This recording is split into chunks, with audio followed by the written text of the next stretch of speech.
Relações de além-túmulo. Perguntas 274 a 290. As diferentes ordens de espíritos estabelecem entre estes uma hierarquia de poderes. Há entre eles subordinação e autoridade? Sim, muito grande. Os espíritos têm, uns sobre os outros, uma autoridade relativa à sua superioridade. Autoridade que eles exercem por um ascendente moral irresistível. Os espíritos inferiores podem subtrair-se a autoridades dos que lhes são superiores? Eu disse irresistível. O poder e a consideração de que um homem desfrutou na terra lhe dão alguma supremacia no mundo dos espíritos? Não, pois os pequenos serão elevados e os grandes rebaixados. Lê os Salmos. Como devemos entender essa elevação e esse rebaixamento? Não sabes que os espíritos são de diferentes ordens conforme seus méritos? Pois bem, o maior na terra pode pertencer à última categoria entre os espíritos, ao passo que seu servo pode estar na primeira. Compreendes isto? Não disse Jesus: aquele que se humilhar será exaltado, e aquele que se exaltar será humilhado? Aquele que foi grande na terra e que se acha em posição inferior entre os espíritos, sente humilhação por isso? Quase sempre muito grande, sobretudo se era orgulhoso e invejoso. O soldado que após a batalha se encontra com seu general no mundo dos espíritos, reconhece-o ainda como seu superior? O título nada vale. A superioridade real é tudo. Os espíritos das diferentes ordens estão misturados uns com os outros? Sim e não. Quer dizer, eles se veem, mas se distinguem uns dos outros. Eles se evitam ou se aproximam, segundo a analogia ou a antipatia de seus sentimentos, tal como acontece entre vós. É todo um mundo do qual o vosso é pálido reflexo.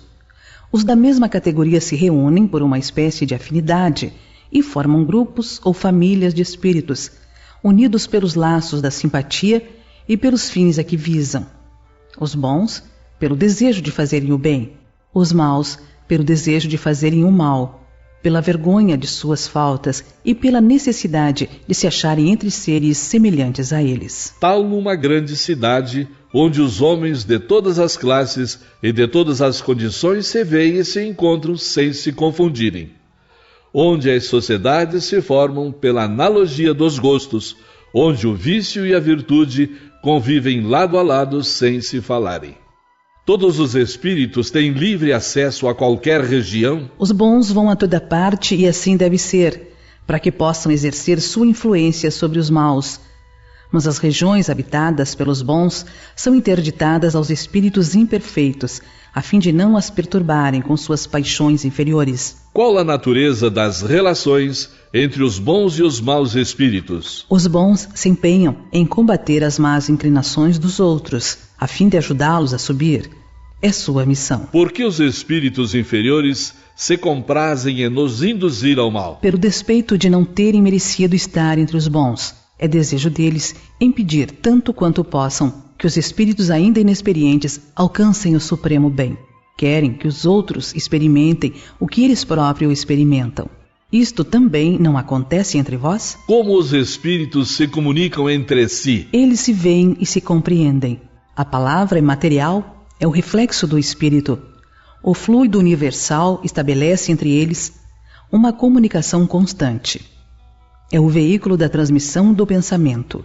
Como para vós, o ar é o veículo do som, uma espécie de telégrafo universal que liga todos os mundos e permite que os espíritos se correspondam de um mundo a outro. Os espíritos podem ocultar reciprocamente os seus pensamentos?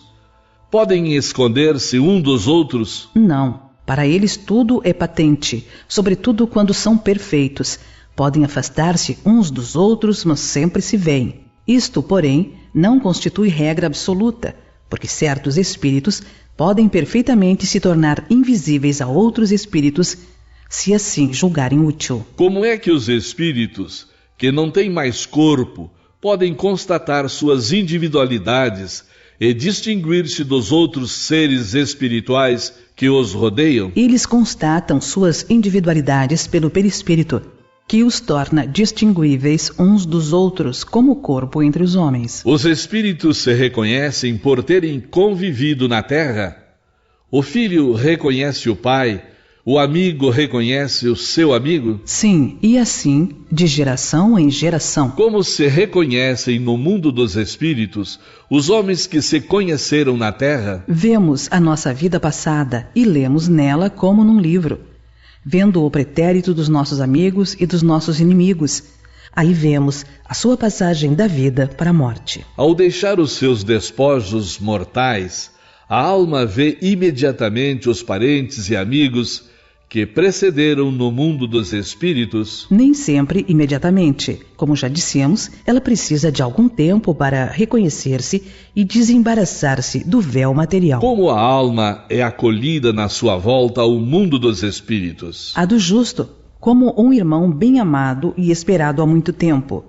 A do mal, como um ser que se despreza. Que sentimento experimentam os espíritos impuros ao verem chegar outro espírito mau? Os maus ficam satisfeitos quando veem seres semelhantes a eles e também, como eles, privados da felicidade infinita, como acontece na terra a um ladrão entre os seus iguais. Nossos parentes e amigos vêm algumas vezes encontrar-se conosco quando deixamos a terra? Sim, os espíritos vão ao encontro da alma a que se afeiçoaram. Felicitam-na como se regressassem de uma viagem, por haver escapado aos perigos da estrada, e ajudam-na a desprender-se dos laços corporais.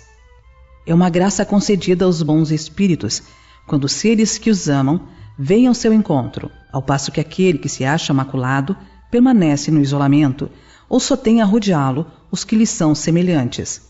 É uma punição. Os parentes e amigos sempre se reúnem depois da morte? Depende de sua elevação e do caminho que seguem para progredir. Se um deles está mais adiantado e caminha mais depressa do que o outro, não poderão ficar juntos. É possível que se vejam algumas vezes, mas só estarão reunidos para sempre, quando puderem caminhar lado a lado, ou quando se houverem igualado na perfeição. Além disso, a privação de ver os parentes e amigos é às vezes uma punição.